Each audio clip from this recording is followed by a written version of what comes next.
corrigir, né? Já lancei as notas, não publiquei ainda. Tem alguns alunos que ainda estão entrando na disciplina, né? Ainda estão regularizando matrícula, é cheio dessas coisas. Então, eu vou esperar até o limite para publicar ela para vocês, tá? Semana que vem, com certeza, já vai estar publicado. E aí a gente pode falar sobre a prova, tá bom?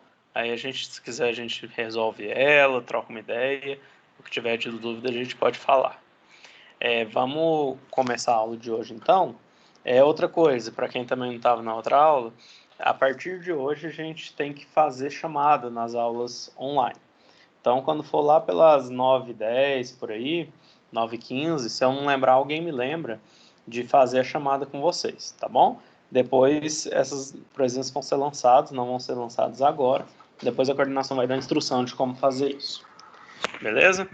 Então, vamos começar a aula. Vou começar a gravar aqui, né? Já gravei. Vamos começar lá no quadro, então. Ver.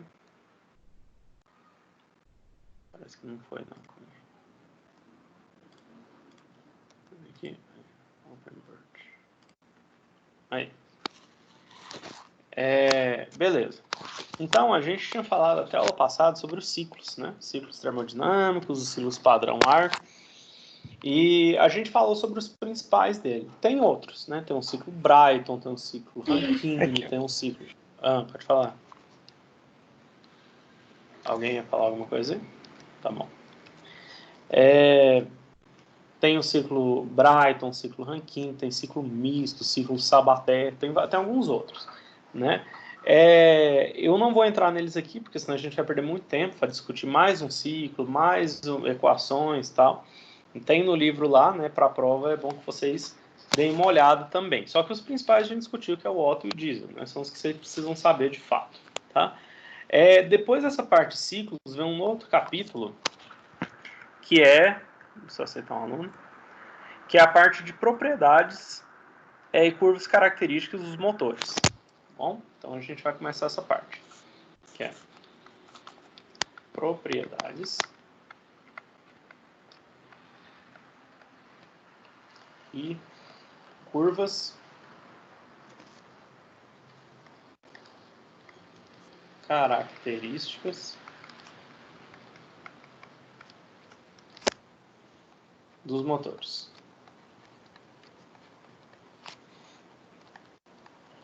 Beleza? Vamos começar essa parte. A gente vai falar então sobre algumas características importantes de motor, como que a gente avalia o desempenho de um motor de combustão interna, tá? Como que a gente compara motores.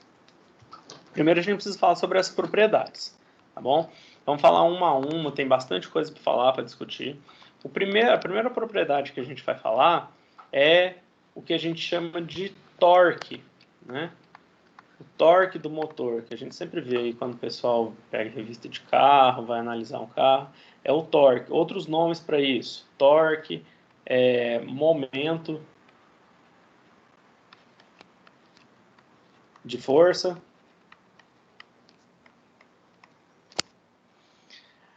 ou conjugado no eixo do motor, tá? Isso a gente costuma chamar de T, o torque, beleza? Bom, para entender o torque, eu vou pôr uma figura aqui para a gente discutir, tá? A gente precisa fazer uma análise das forças no pistão. Deixa eu deixar essa imagem aqui do lado, ver se aumenta ela um pouco, para a gente discutir nela aqui, ó. Aí.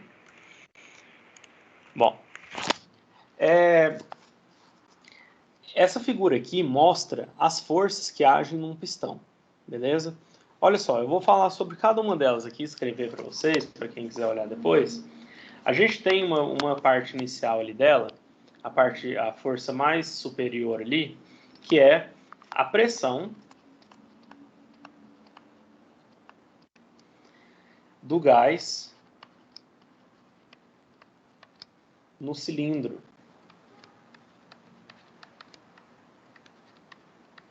Né? Que é essa P vezes AP. Vou explicar isso aqui.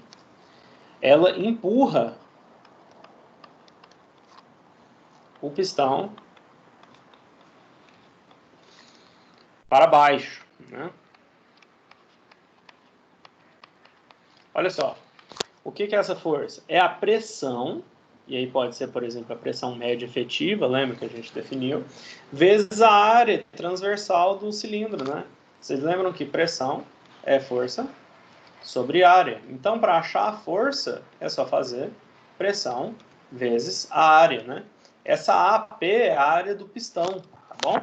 Essa área transversal do pistão, normalmente uma circunferência perfeita. Então, se eu pegar essa pressão que está distribuída aqui e multiplicar pela área, eu consigo achar uma força que está aqui para baixo, essa força mesmo. Essa força P vezes AP, tá bom? Essa é a força de pressão do gás no cilindro, é que empurra o pistão para baixo, tudo bem? Tem uma outra força, que é a força do gás abaixo do pistão. Força do gás abaixo do pistão, né? Ela é essa força PCR vezes AP. Vou explicar isso aqui. Ela empurra o pistão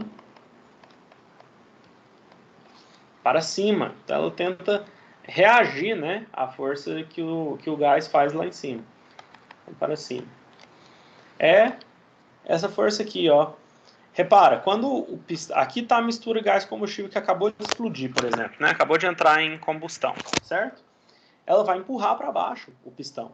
Só que aqui também tem algum gás, né? Tem ar, tem alguma coisa, tem um pouquinho de gás que vaza. Então, essa parte aqui vai ter uma pressão também no outro lado do pistão. Essa pressão distribuída, se eu multiplicar pela área, vai me dar essa força de pressão aqui, que é essa PCR vezes AP. Esse CR vem de crank, que é o nome que se dá para a biela, né? Para a biela manivela. É para manivela, na verdade. Que ele diz assim, que essa área aqui é como se fosse o invólucro da manivela, tá? Então ele fala que a pressão desse invólucro, pressão da casa da manivela, que ele fala, vezes a área do pistão, dá essa força aqui, beleza? Então já identificamos duas forças. Tem a força também, a força de atrito, né? Tem a força de atrito. Onde que ocorre atrito aí? Ocorre atrito nas laterais do pistão com a carcaça do cilindro, né? Com a camisa do cilindro. Então essa aqui é a força de atrito, que é essa F,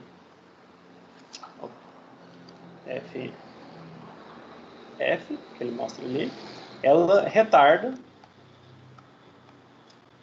o movimento do pistão. Então, é exatamente essas forças aqui, ó.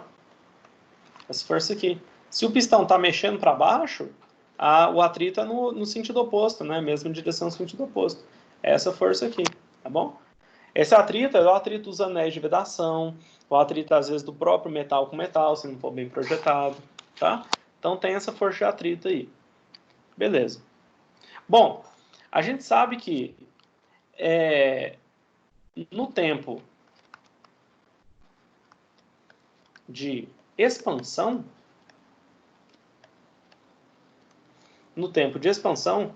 a pressão do gás no cilindro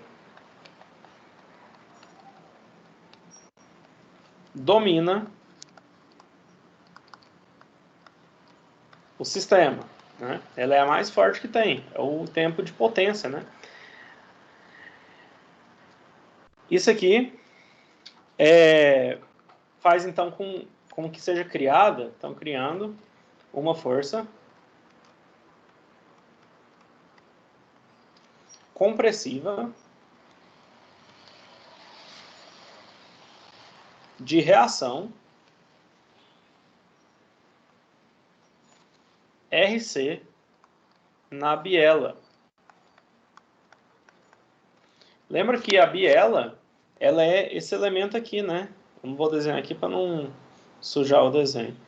É esse elemento aqui, e a manivela será essa aqui, então um sistema biela-manivela.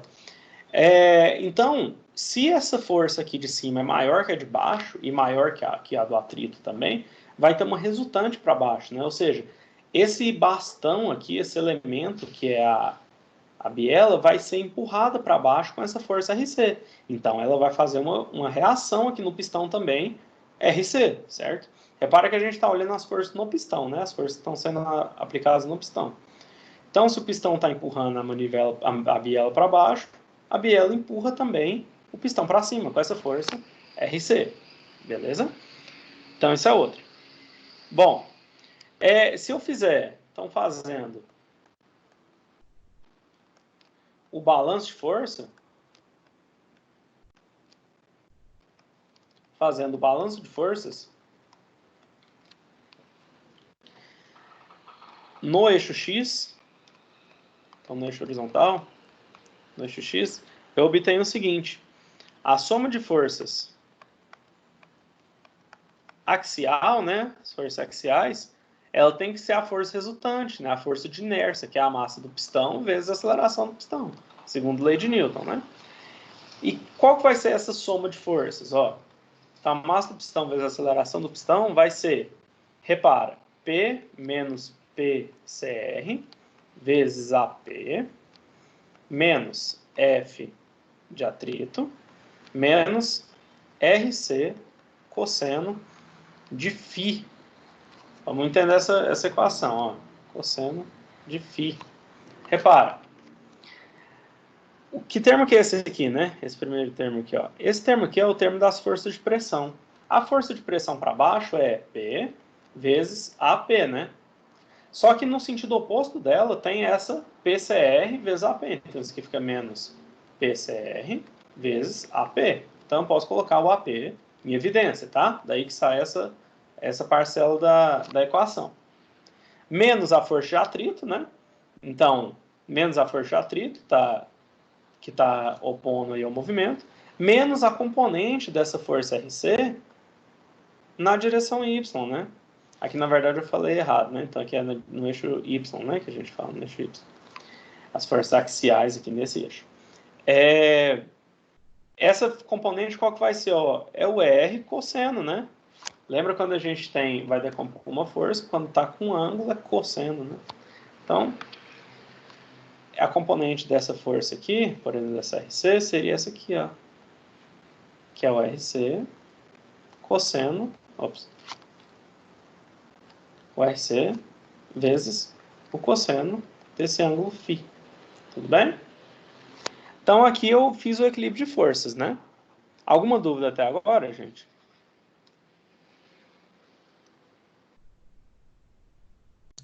De boa, professor. Prossegue. Então tá. Vamos lá, pessoal. Participa aí quando eu perguntar. Ó, então tá. Então, se eu fiz o equilíbrio de força, chegou nisso aqui, né? Beleza. Bom, o que é útil desse equilíbrio para mim? Deixa eu copiar de novo a figura, a gente vai usar ela ainda um pouco. Ó. Vou pegar aqui de novo.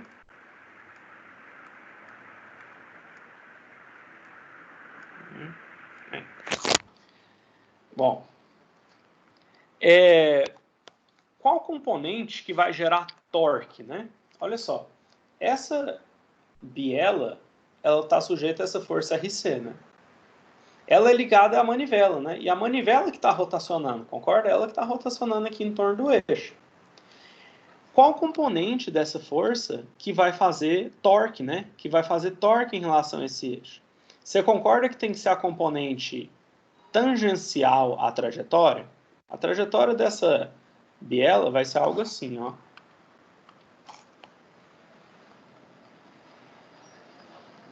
Certo? Vai ser um movimento circular. Finge que é um círculo.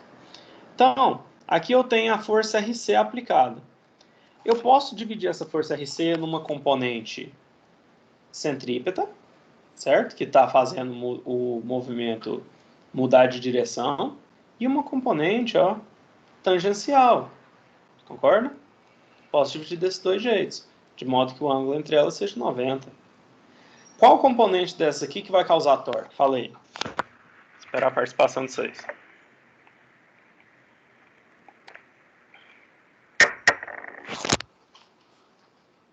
Vamos Vamos lá, pessoal. Qual dessas duas componentes que gera torque em relação a esse eixo aqui?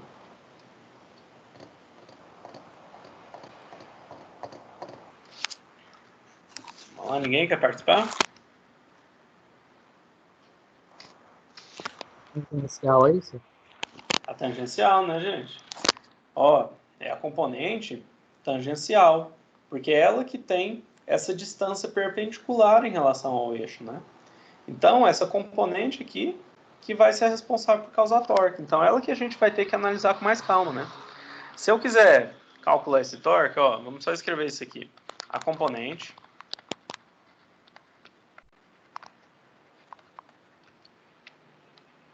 de força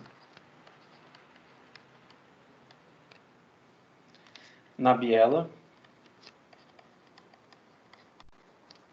que causa torque. Que causa torque no eixo de manivelas, que é o virabrequim, né? Eixo de manivelas.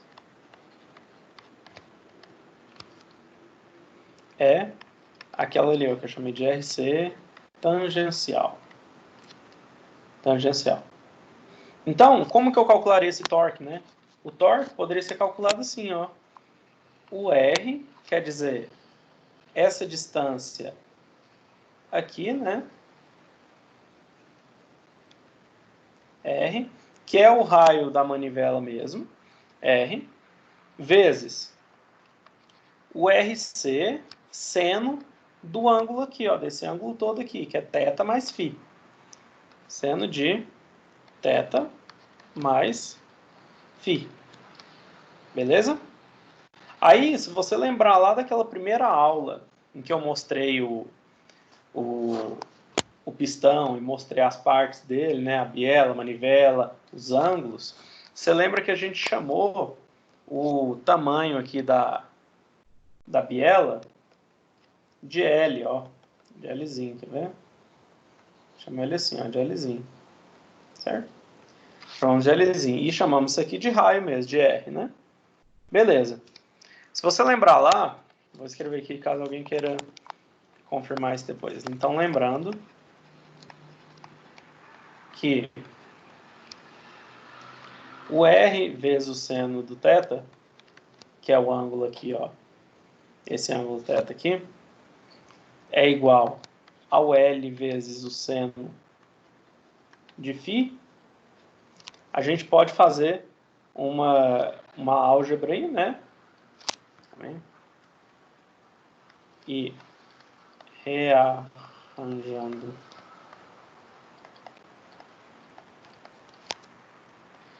os termos, obtemos essa equação bem grande aqui, ó. Ela é importante só para a gente analisar o torque.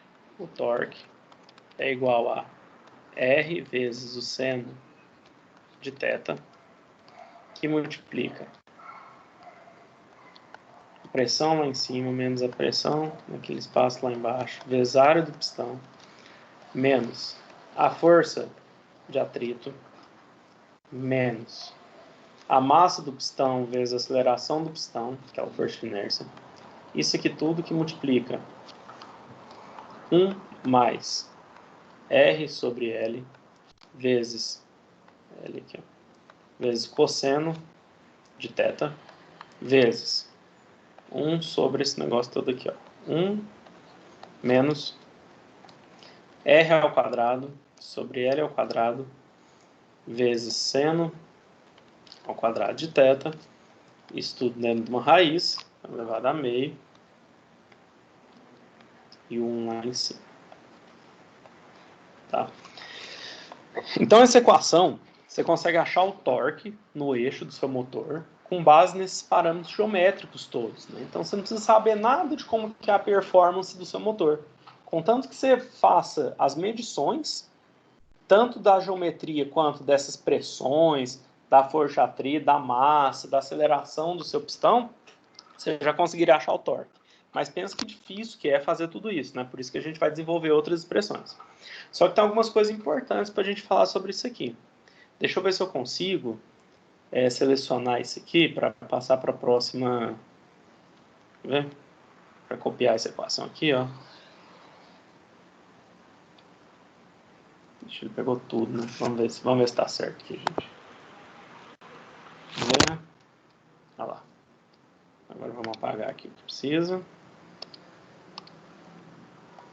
Isso aqui.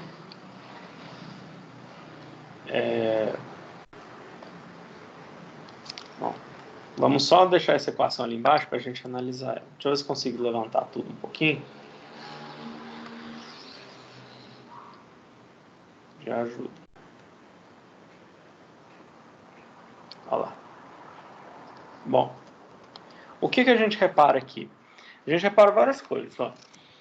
O torque não é uma constante, então. Né? Então, quando você lê lá num catálogo de carro, por exemplo, torque medido é para uma situação específica ou para uma faixa pequena de valores. O torque que é fornecido lá para o eixo do seu motor, ele varia com base nessas coisas todas. Ó. Vamos supor que o raio seja constante, né? Que o L seja constante, certo? Então, esses parâmetros geométricos são constantes. A massa do pistão também é constante, tudo bem? E a área do pistão também é constante. Só que o resto tudo muda. Olha só. O ângulo θ, olha o tanto de vezes que ele aparece aqui. O ângulo θ é esse ângulo aqui, ó. Certo? Esse ângulo, a cada momento que a biela está mexendo, esse ângulo é diferente, né? Se a biela estiver nessa posição, o ângulo aqui, ó, 180 graus.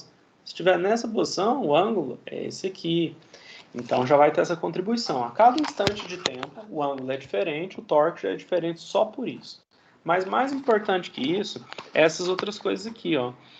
São os parâmetros dinâmicos, né, do seu sistema. Então, a pressão do gás lá em cima, essa pressão aqui, ela não é constante, né? Ela muda dependendo da fase da combustão que você está. Essa pressão de reação também, ela não é constante. A força de atrito, uma força extremamente complicada da gente analisar, né? Um atrito dinâmico ali, que envolve a dissipação de calor também da combustão, então uma coisa bem complicada. A aceleração, ó, quer dizer, se o seu pistão estivesse mexendo muito rápido, mudando a velocidade dele muito rápido, esse termo aqui vai ser muito importante, mas em velocidades pequenas nem tanto, por exemplo, certo? Então, repare o tanto de coisas que influenciam no torque do motor. Eu anotei algumas aqui para vocês, aqui, ó, por exemplo, ó. Então, anotei assim, ó, repare que os termos que variam com o tempo. Deixa eu apagar isso aqui, gente. Deixa eu apagar aqui uma figura. Vou ter que excluir também.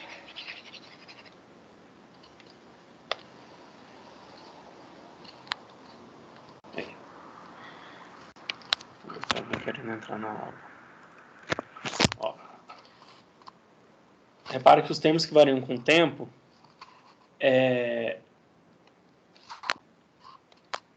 geram um torque oscilante.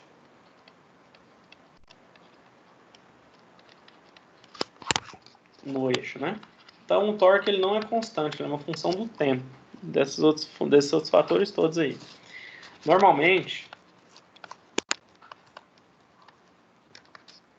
aquela razão entre o raio da biela e da manivela é aproximadamente 0,3. Então, em motores que respeitam mais ou menos essa razão, a gente pode dizer que a parcela daquela equação no finalzinho lá, naquele último denominador, que tem R ao quadrado sobre L ao quadrado, ela é pequena, né? Às vezes dá para desprezar ela, não contribui muito, tudo bem? Mas vai que você tem um motor muito especial, alguma aplicação específica em que essa razão é muito diferente disso, né? Aí essa parcela já não é tão pequena. Se for um valor maior, vai contribuir mais, né? Outra coisa, isso aqui é importante. Então, em velocidades baixas,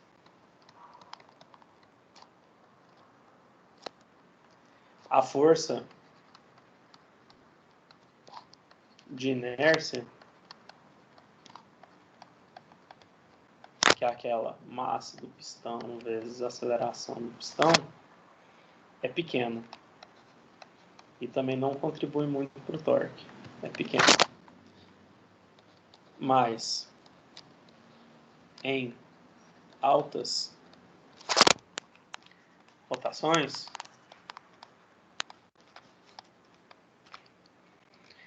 pode ser importante. Então, tudo vai depender da situação que você está olhando, do ponto específico que você está olhando, né? Beleza, tem mais uma figura aqui que eu vou mostrar para vocês, que eu acho que é a do torque mesmo, que é o 2.4 diagrama de torque. Olha lá.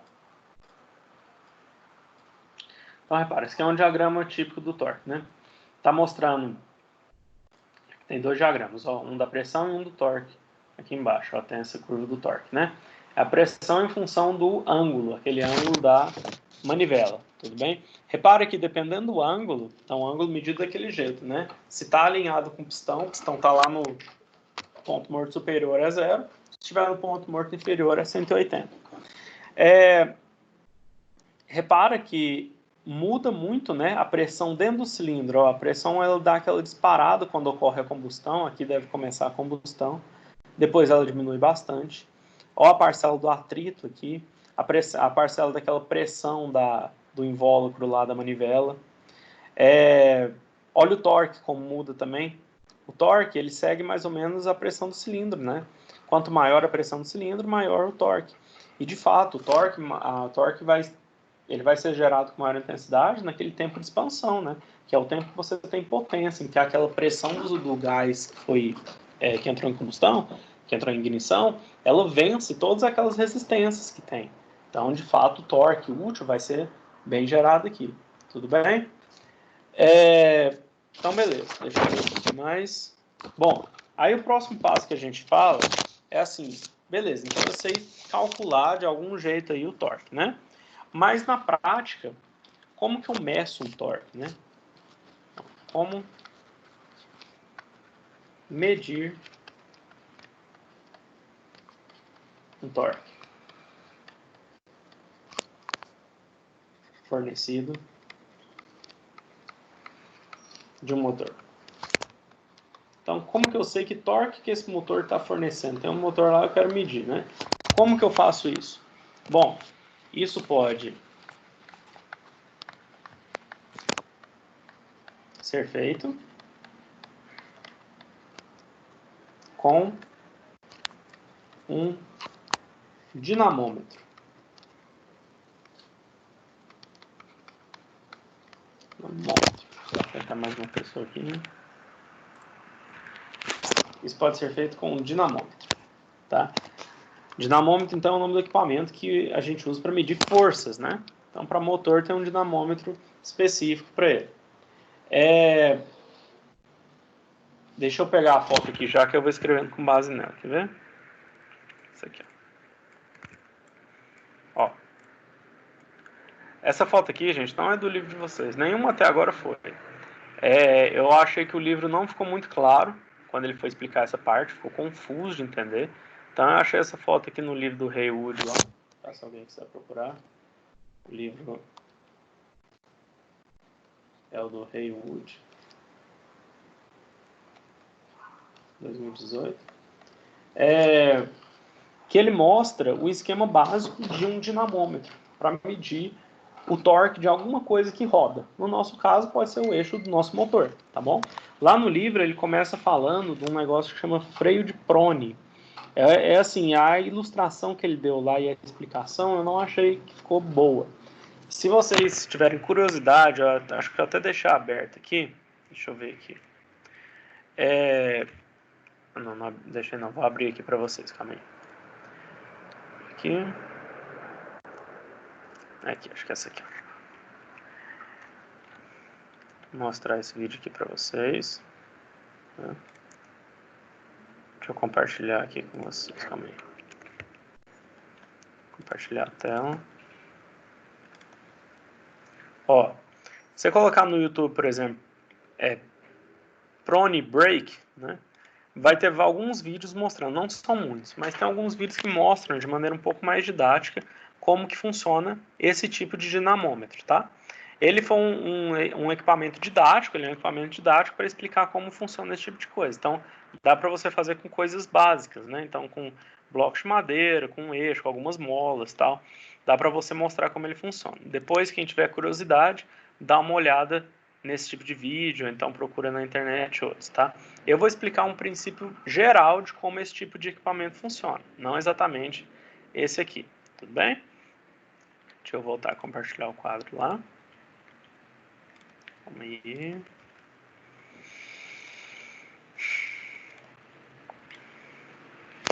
Aí, beleza. Bom, como que esse equipamento aí funciona, né?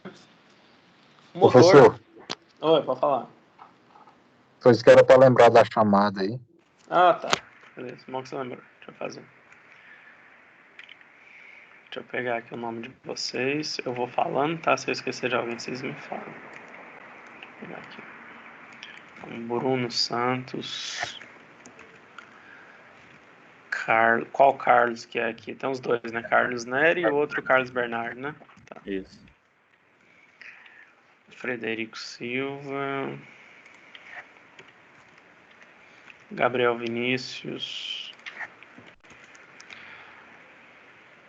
Jean Lima. Gilvan. Igor Tavares.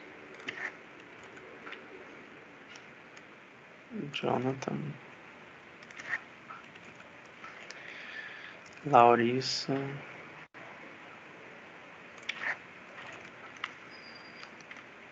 Luana.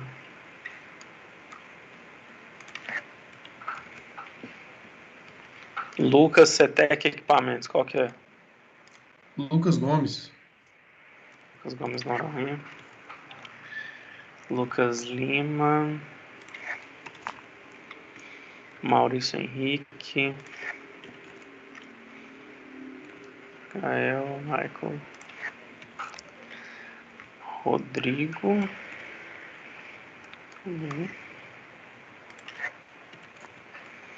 Tainá. E Thiago. Beleza. Valeu. Vamos Doutor, voltar. Oi.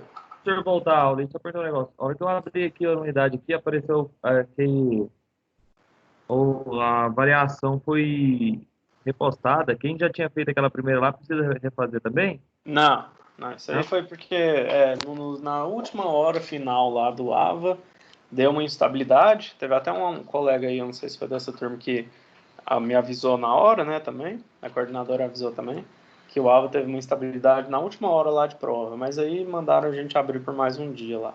A gente abriu, né? Eu abri no outro dia, a partir do almoço, eu acho. Então, beleza. Mas, tá? Então vamos lá. Beleza. Vamos voltar aqui. Professor, aí nessa questão da reaplicação lá, quem fez a primeira vez e fez de novo, você vai considerar a melhor nota? A maior, tá bom? Tá. Isso pode ser feito então com dinamômetro, né? O motor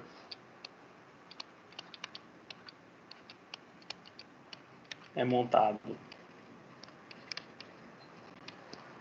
numa bancada de ensaio.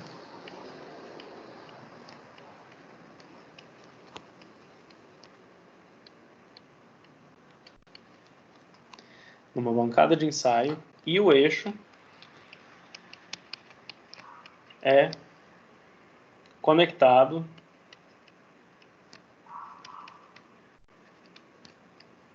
ao rotor do dinamômetro. Então é o que eu acho que vocês devem ter lá na faculdade. Opa. Dinamômetro. Eu imagino que vocês devem ter algo parecido com isso, né? Eu não cheguei a olhar. dinamômetro. Era o que eu queria, pelo menos, fazer com vocês de aula prática. Era pegar um motor e medir o torque de parada dele, né? Já vou falar por que é torque de parada. Então, aí seria uma coisa que dá para fazer, isso que dá para você fazer numa bancada, não é difícil, tá bom?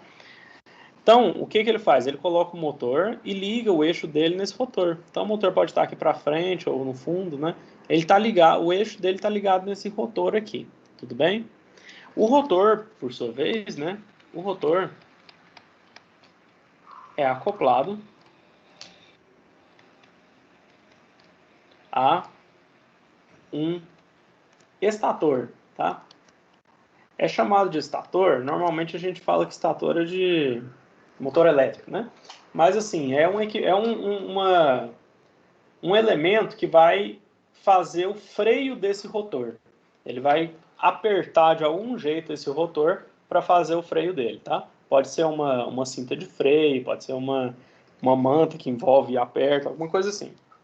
Então, um nome geral que às vezes o pessoal dá é estator, né? Ele é acoplado a estator. Como que ele é acoplado? Isso que vai determinar o tipo do seu dinamômetro. Então, isso pode ser feito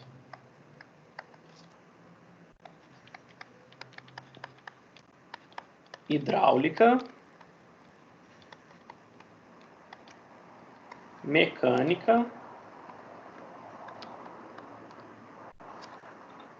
ou eletromagneticamente.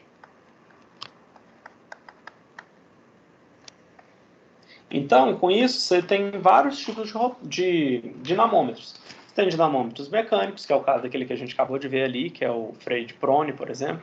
Tem hidráulicos, tem eletromagnéticos, tá?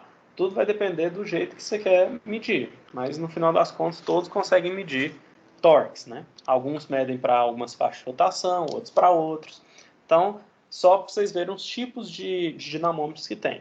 O livro explica um pouquinho lá desse freio de Prone. Eu acho que ele cita um pouco o hidráulico também, o eletromagnético. No Brunetti explica direitinho, tá? No livro do Brunetti. Quem quiser dar uma olhada lá. Bom, o sistema é balanceado no repouso. Então, quando tudo está parado, você balanceia isso aí. Você balanceia para tudo ficar estaticamente em equilíbrio, certo? Com o rotor girando,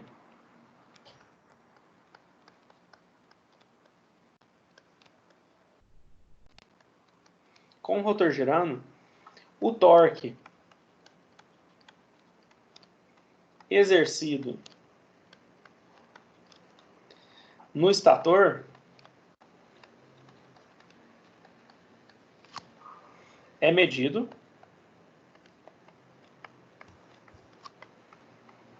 balanceando.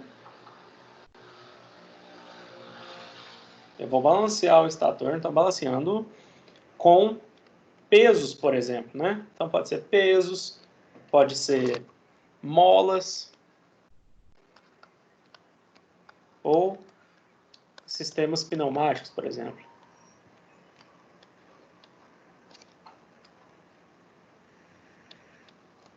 Pneumáticos. Então vamos entender aqui, ó. Eu tenho aqui, então, um rotor, certo? Tá ligado lá no eixo do meu motor. Então, se o meu eixo rodar 1000 RPM, o rotor também roda 1000 RPM, certo? Nessa direção aqui, por exemplo, sentido anti-horário, né? Beleza? Tá. Então, se meu motor rodar nesse sentido, o rotor também roda.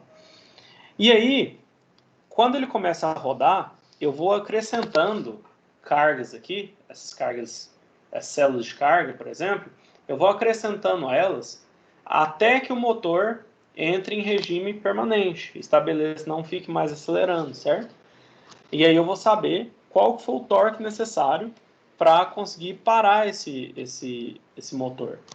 Como que isso acontece? Você concorda que à medida que eu vou colocando cargas aqui, essa força aqui vai aumentando, né? A força peso dessas cargas, certo? Essa força vai puxando aqui, tem essa reação aqui, né, no braço. Essa reação vezes o braço de alavanca, na verdade a carga vezes o braço de alavanca, vai gerar um torque, não vai? Aqui no rotor. um torque nesse sentido, ó, fazendo a mão da régua direita, ó, a régua da mão direita, você vai gerar um torque nesse sentido aqui, que está se opondo ao torque do motor, né, a rotação do motor. Então, você vai colocando essas células de carga até que pare o sistema. Parou, aí eu consigo calcular que força foi essa, né? Força-peso, a massa vezes a gravidade. Essa força vezes esse braço alavanca, que eu também conheço, porque eu que construí o dinamômetro, aí eu consigo saber que torque foi necessário para parar o rotor naquela frequência lá. Aí, então, eu sei o torque de parada do meu motor. Tudo bem? Alguém ficou com dúvida nisso, de como funciona? Não? Então tá. Não, Bom, tranquilo. tá. Então, o torque médio exercido pelo motor é T, tal que esse torque é F vezes B, né? É simplesmente a força vezes o braço alavanca. Tudo bem? Bom, beleza. E a potência, né? Vamos só falar um pouquinho de potência, depois a gente vai falar mais. Professor, tem uma pergunta. Ah, Nesse cálculo aí não adiciona a gravidade, não, né? G. adiciona aqui, né? Porque olha só, quando eu vou. Aqui eu estou colocando massas, né? Então eu estou colocando aqui massa, estou colocando 5 quilos, mais 5 quilos, mais 5 quilos. Ah, precisei colocar 15 quilos e aí parou o meu rotor. Então, eu vou calcular a força desses 15 quilos, né? Que é 15 vezes a gravidade, entendeu? Essa força, que é a força-peso, é igual a essa força de reação, né? A força-peso vezes o braço alavanca vai me dar o torque de parada, entendeu? Então, eu uso a gravidade sim para calcular a força-peso, tá? Entendido aí, entendido aí.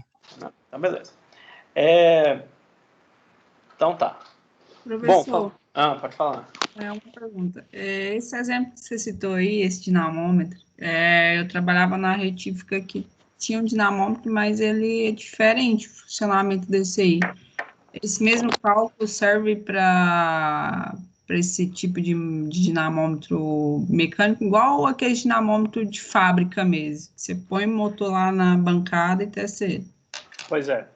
O tipo de Ele é dinamômetro. acoplado num eixo, como se fosse o eixo mesmo do caminhão, só que tá ali parado, né?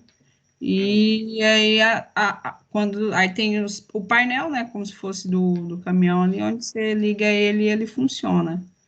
E eu queria saber se esse mesmo cálculo aí serviria para esse tipo de dinamômetro. Então, ele serve em princípio, porque todo dinamômetro, o intuito dele é medir uma força, né? No caso de dinamômetros para motores, eu quero medir uma força que é a necessária para parar o meu rotor, para parar o meu eixo, né?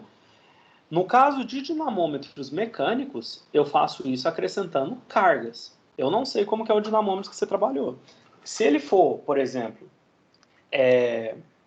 se ele for eletromagnético, é outra coisa que eu faço. Eu vou mudar uma tensão, que no meu transformador lá vai gerar uma força induzida, e vai apertar mais o freio, por exemplo. Aí, com base nessa tensão, eu sei qual foi a força necessária, né, para parar. E aí eu posso fazer mais ou menos esse mesmo cálculo, que é uma força média vezes um braço de alavanca, que é a distância de onde está sendo aplicada essa força. Agora, talvez o seu dinamômetro já forneça o torque. Então, talvez ele meça o torque que ele já faz aqui dentro. E aí não tem esse braço de alavanca visível para você, entendeu? Não, Então, ele já fornece, mas eu falo assim, se caso eu quiser calcular, ele já mostra tudo, entendeu? Ele mostra o torque, RPM, o CV, entendeu? Ele te dá mas tudo como que ele esse funciona? registro. Você não sabe, não? Assim, Ele se ele é hidráulico, eletromagnético. é hidráulico. Ele é hidráulico. Pois É. então, assim, na verdade, o que ele está fazendo é medir uma força hidráulica ali, né? Aí ele mede essa força hidráulica, que é a força necessária para apertar o freio a ponto de parar, e ele já multiplica pelo braço de alavanca, que é a distância de onde está esse elemento hidráulico do centro, entendeu? Então ele já faz essa conta toda para você. Sempre que você tem um torque, né? Por isso que o nome dele, às vezes, não é torque, que eu falei aqui, ó, tá vendo? Aqui, ó, torque é o momento de força, né? Sempre que você tem um torque, você pode converter ele em uma força vezes uma distância, tá? Então, independente do jeito que o rotor funcione, é possível, a princípio, você estabelecer uma força média vezes um braço alavanca médio, entendeu? O negócio é que o computador já faz isso para você, e aí ele já te dá o resultado final, né? Então, repare que isso aqui é uma coisa bem básica mesmo. É a mesma coisa daquele freio de prone que eu mostrei, é um elemento didático, né? Você não vai fazer isso na prática e fazer essa conta, né? O computador já vai fazer para você, tá bom? Mas depois compartilha ele com a gente, tipo assim, não sei se você ainda está indo lá ou se você tem vídeos dele. Não, eu não trabalho mais hoje, mas eu tenho muito vídeo aqui no meu celular de quando eu trabalhava lá. Depois eu mando para ti aí, sei lá, ou não. Tá. Vê se você consegue upar ele em alguma nuvem, e aí você me manda o link no e-mail, que aí eu baixo ele e mostro na próxima aula, se puder. Pode ser? Beleza, então. Te mando lá. Então tá. Então beleza. Deixa eu ver aqui que horas são, só pra gente não perder a hora. Tá, dá tempo. Então tá, vamos falar um pouquinho sobre potência. Já já eu vou falar bem detalhado dela, mas só aproveitando o gancho, né, que a gente falou então que o torque médio é força vezes o braço de alavanca, eu também posso calcular a potência fornecida pelo motor, né? A potência fornecida pelo motor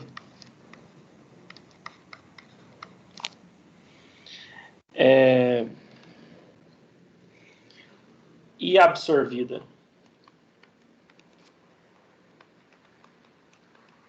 pelo dinamômetro, que é isso que o dinamômetro faz, né? Ele absorve essa potência toda gerada. Dinamômetro. Pelo dinamômetro é o produto do torque pela velocidade angular, né? Lembra que potência a gente sempre está escrevendo como Nzão, tá? Essa potência, então, ela é 2π Nzinho, que é a rotação, vezes o torque, beleza? Então, nada mais é do que o torque vezes a velocidade angular, tudo bem? Essa potência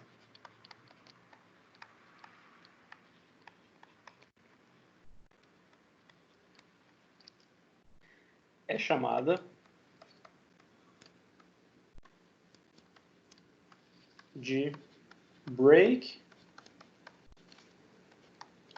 horsepower ou brake power.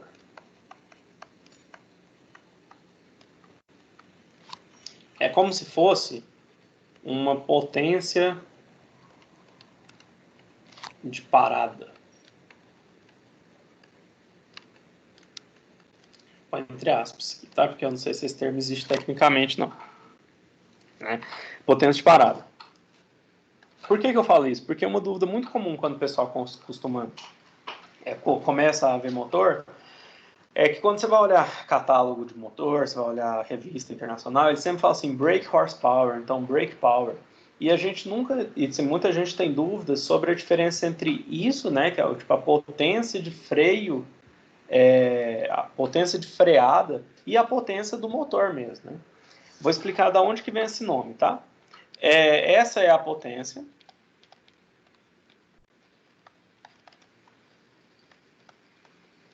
É a potência utilizável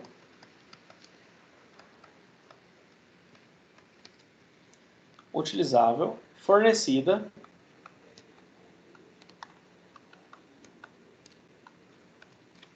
pelo motor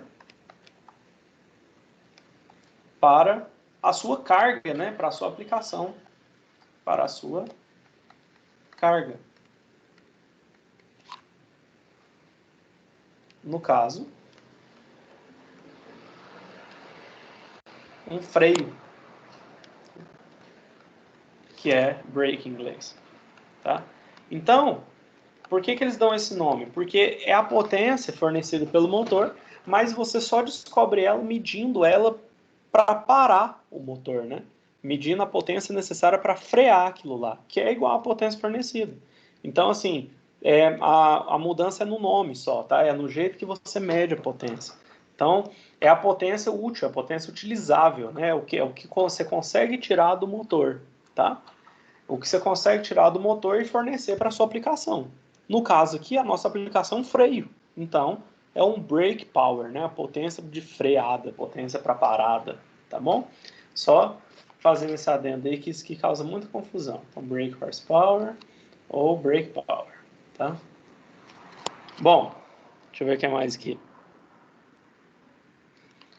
Ó, só reescrever isso aqui, mas que a gente já sabe, né? Que o torque é a capacidade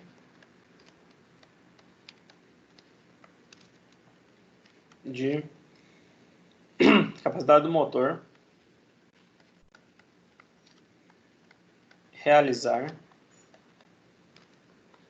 trabalho. E a potência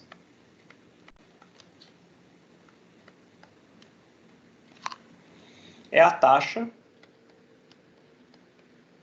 de realização do trabalho, né?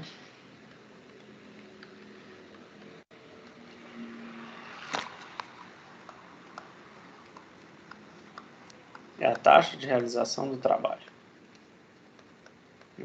Tanto é que o torque, ele é força vezes um braço alavanca, né? É Newton-metro. E se vocês lembram de Newton-metro, é uma unidade de energia, né?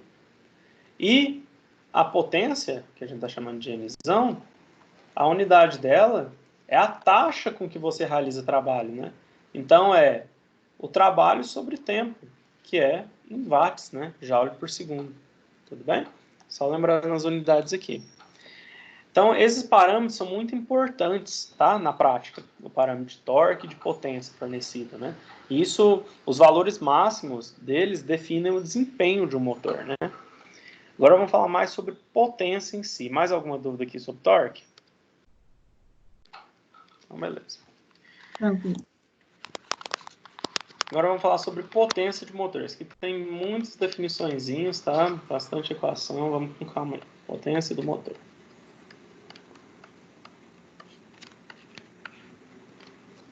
A primeira delas é a potência efetiva. Vamos chamar de NE.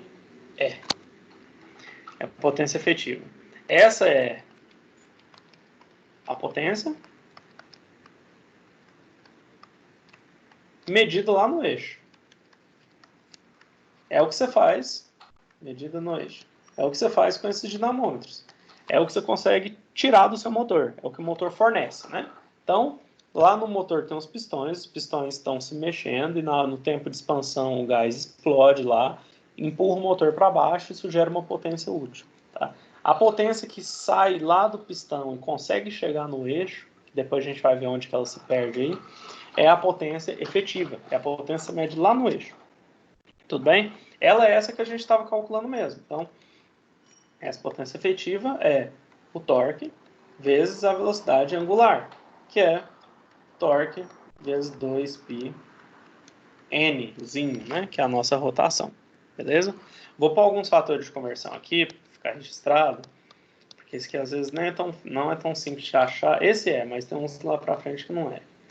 E é bom da gente ir acostumando com essas unidades diferentes. Uns fatores de conversão importantes aqui, por exemplo, 1 cavalo vapor, que é um CV, né, é 735 watts. Né, ou, claro, 0,735 quilowatts.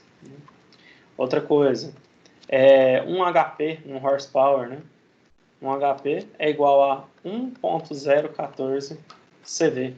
Né. Isso aqui é aquelas definições zoadas lá dos ingleses, né? É a força necessária para um cavalo levar 1 quilo a sei lá, 1 jarda de distância, não sei não. Então essas definições zoadas deles aí geraram esses fatores de conversão, tá? Mas é claro que na hora de fazer isso você confere em alguma fonte, né? Outras dicas aqui, ó. Repara que aqui a gente tem várias opções de unidade. Eu posso ter o torque em libra força polegada, posso ter em newton metro, Posso ter a rotação em RPM, em Hertz, em, sei lá, em várias outras unidades, né? Eu posso ter combinações dessas unidades. Aí o livro dá algumas dicas, o livro do Brunetti, tá? O digital eu acho que não põe não, mas o livro do Brunetti dá algumas dicas, ó. Se N estiver em RPM, isso que é bom para resolver exercício, e você quiser a potência em cavalos, por exemplo, que é uma coisa muito comum, você pode usar esse fator de conversão aqui, ó. N é igual a T vezes 2πn sobre 75 vezes 60, tá? Essa é uma delas. Isso aqui é só para deixar registrado, depois vocês olhem os prints. Se o torque estiver em Newton-metro, a rotação estiver em RPM e você quiser a potência efetiva em quilowatts, ou seja, tudo é sistema internacional, que é o que provavelmente a gente vai fazer conta, você pode fazer assim, N é igual a T vezes 2πn sobre 60 vezes 1000. Isso aqui, se fizer essa conta, ó, dividir o 2π lá pelos 60.000, isso que dá T vezes N sobre 9.549. Então já pode usar essa equação direto, né? Beleza? Tá, essa então foi a potência efetiva, é a que você mede no eixo. É tudo que é disponível pelo motor, né? Que você consegue chegar lá no eixo, que você pode utilizar. Beleza? Tem também a potência indicada. Então, potência indicada. NI. Beleza? Potência indicada. Essa aqui é a potência desenvolvida lá dentro do cilindro. É a potência desenvolvida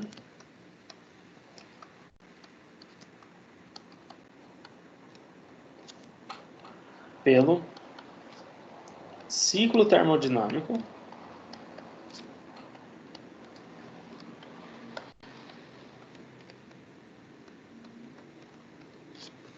do fluido ativo.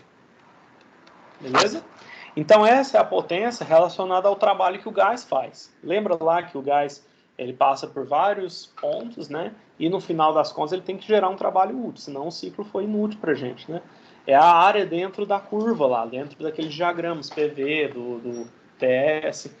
Isso é o trabalho útil, é esse trabalho. Esse trabalho sobre o tempo vira a potência indicada. Então o trabalho que você consegue tirar de um ciclo sobre o tempo que demora para fazer um ciclo é a potência indicada, né? Então, se eu quiser calcular isso, essa potência indicada, ela pode ser escrita, então, como o trabalho do ciclo, né? Aquele trabalho indicado, vezes a rotação, vezes o número de cilindros, porque cada cilindro vai fazer um ciclo, sobre aquele fator x, lembra? Aquele fator x que ele é igual a 1 para 2 tempos, e 2 para 4 tempos. Lembrando que para o motor 4 tempos, o eixo roda 2 vezes para completar um ciclo, né? Aqui só para lembrar, Z é o número de cilindros, de pistões, né? E o WI é o trabalho do ciclo.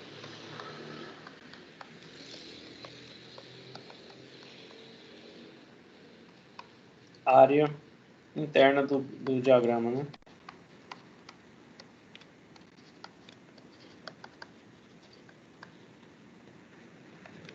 Então, aqueles diagramas lá que a gente tinha, PV, para um ciclo diesel, por exemplo, o trabalho do ciclo é essa área aqui, né? Ela é equivalente ao trabalho do ciclo, tá bom? Então, desse jeito você consegue calcular a potência indicada. Calcula aquilo lá, aquele trabalho do ciclo, você sabe a rotação, o número de cilindros, e aí você calcula a potência indicada, tá? Bom, então a gente já tem a potência efetiva, que sai lá no eixo, e a potência indicada, que é a gerada lá pela combustão, né? É a gerada pela pressão dos gases. Então vai ter uma relação entre elas, né? Vamos falar um pouquinho sobre isso aí para finalizar a aula. Ó, 10 minutinhos, dá para falar. Falar sobre a relação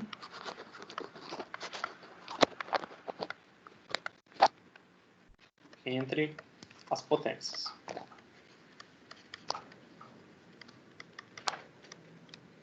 Vamos falar sobre essa relação entre as potências. Então vamos supor que você tem um motor aqui.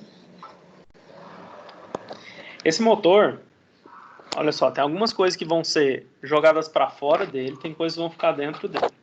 Você concorda que ele é uma máquina térmica, né? Então toda a energia que está vindo dele, que a gente vai utilizar, ela surge lá da combustão, né? É uma troca de calor, que pode ser calculado desse jeito, né? Q igual a mc delta θ. Mas você pode substituir aquele C delta θ pelo PCI, que é o poder calorífico do combustível. A gente até utilizou isso na lista lá. Isso aqui daqui a pouquinho eu escrevo o que é. É o poder calorífico. Outra coisa, que você vai conseguir retirar do seu motor a potência efetiva, né? A potência efetiva eu vou conseguir tirar dele. É o que está disponível lá no eixo para mim. Vai ter uma potência também que vai sair dele, que eu vou perder, que é a potência de atrito. Já eu escrevo isso aqui tudo. Certo? Lá dentro, nos pistões, vai ter uma potência que está sendo gerada lá, está sendo injetada dentro do motor, que é a potência indicada, é a gerada pelos gases pelos gases queimados lá, né? Tudo bem? Então, só para reescrever o que é cada um desse aqui, ó. Então, NA é a potência de atrito, né? Se tem movimento entre parte mecânica, tem atrito, ao longo do tempo isso gera uma potência, né? Potência dissipada. Uma potência de atrito. Bem? Beleza. A potência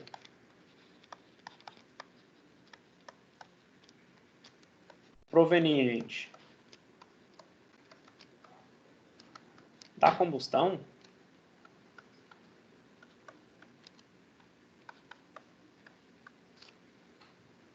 lembrando que é uma máquina térmica, né?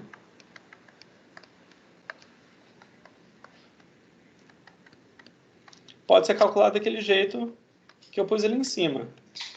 É dada por... Ó, essa potência nada mais é que o fluxo de combustível, tudo bem? Vezes o PCI. Então vamos escrever aqui cada um desses aqui. Ó. Isso aqui é a vazão máxima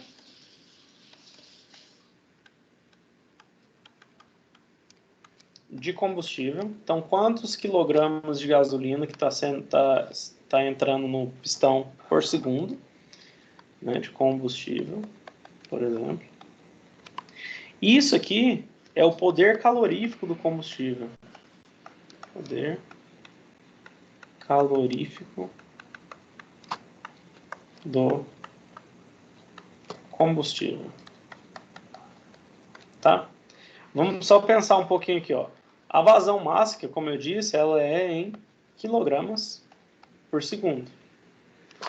Se eu sei que isso aqui tem que ser joules por segundo, né? Ou seja, watts, então o poder calorífico tem que ser qual unidade, né? Se você pensar um pouco aí, você vai perceber que ela tem que ser em kilojoule por segundo, ou joule por segundo, né? Que é a mesma coisa de quilowatt, por exemplo, ou watt, né?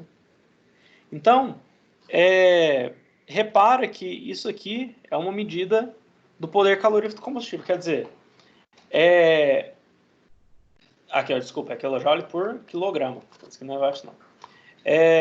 Quer dizer, 1 quilograma do meu combustível consegue me fornecer quantos quilojoules se ele entrar em combustão completamente, né? For uma combustão perfeita. É isso que isso mede, né? Beleza. Eu vou pôr mais algumas conversões aqui, que são interessantes para esse caso, tá? Deixa eu ver aqui. Algumas conversões.